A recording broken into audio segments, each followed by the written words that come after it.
لنا في كل أسبوع يحل بساحنا عيد،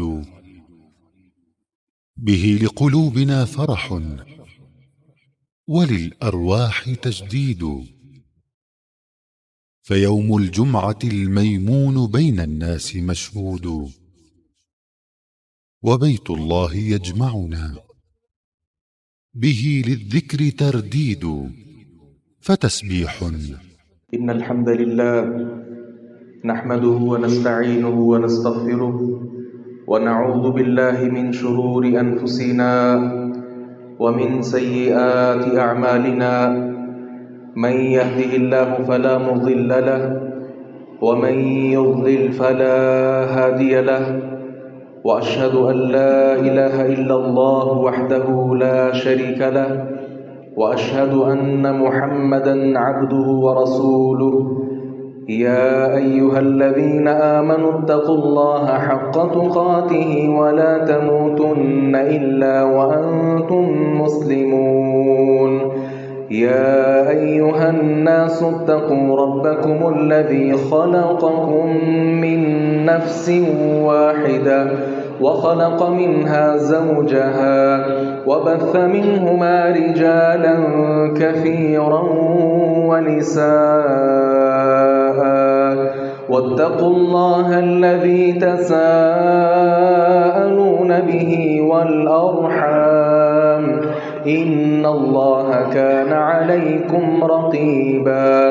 يا أيها الذين آمنوا اتقوا الله وقولوا قولا سديدا يصلح لكم أعمالكم ويغفر لكم ذنوبكم، ومن يطع الله ورسوله فقد فاز فوزا عظيما. أما بعد، فإن أصدق الحديث كتاب الله، وأحسن الهدي هدي محمد صلى الله عليه وسلم، وشر الأمور محدثاتها، وكل محدثة بدعة، وكل بدعة ضلالة، وكل ضلالة في النار. بسم الله الرحمن الرحيم. قاف والقرآن المجيد، بل عجبوا أن جاءهم منذر منهم فقال الكافرون هذا شيء عجيب. أإذا متنا وكنا ترابا ذلك رجع بعيد. قد علمنا ما تنقص الأرض منهم وعندنا كتاب حفيظ. بل كذبوا بالحق لما جاءهم فهم في أمر مريج. أفلم ينظروا إلى السماء فوقهم كيف بنيناها وزيناها وما لها من فروج. والأرض مددناها وألقينا فيها رواسي وأنبتنا فيها من كل زوج بهيج، تبصرة وذكرى لكل عبد منيب.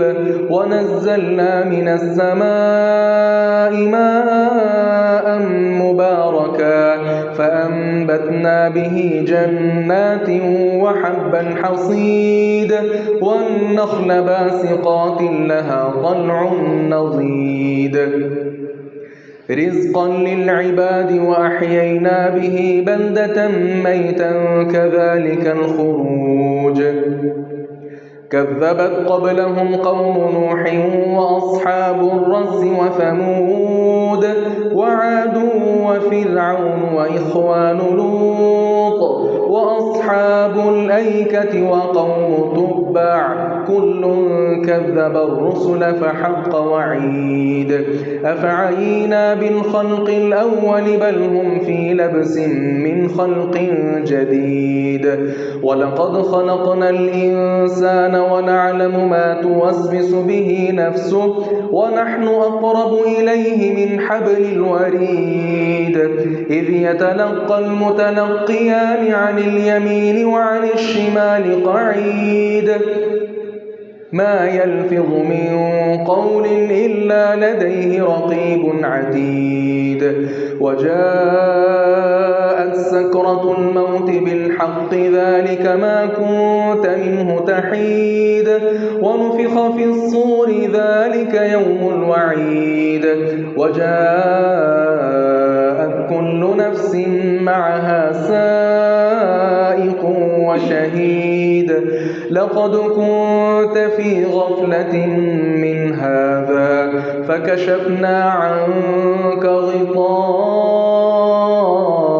فبصرك اليوم حديد وقال قرينه هذا ما لدي عتيد ألقيا في جهنم كل كفار عنيد مناع للخير معتد مريب الذي جعل مع الله إلها آخر فألقياه في العذاب الشديد قال قرينه ربنا ما أطغيته ولكن كان في ضلال بعيد قال لا تختصموا لدي وقد قدمت إليكم بالوعيد ما يبدل القول لدي وما أنا بظلام للعبيد يوم نقول لجهنم هل امتلأت وتقول هل من مزيد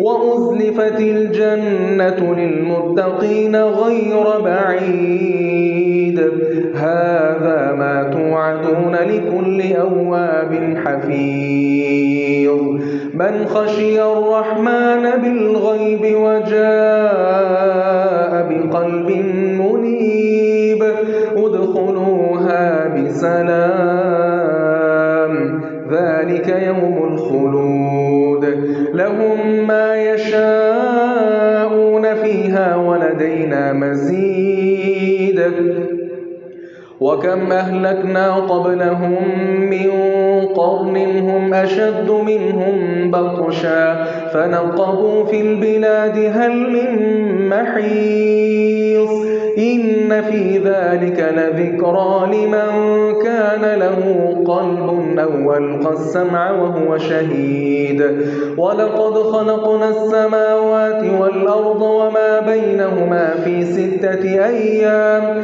وما مسنا من لغوب فاصبر على ما يقولون وسبح بحمد ربك قبل طلوع الشمس وقبل الغروب ومن الليل فسبحه وأدبار السجود واستمع يوم ينادي المناد من مكان قريب يوم يسمعون الصيحة بالحق ذلك يوم الخروج إنا نحن نحيي ونميت وإلينا المصير يوم تشقق الأرض عنهم سراعا ذلك حشر علينا يسير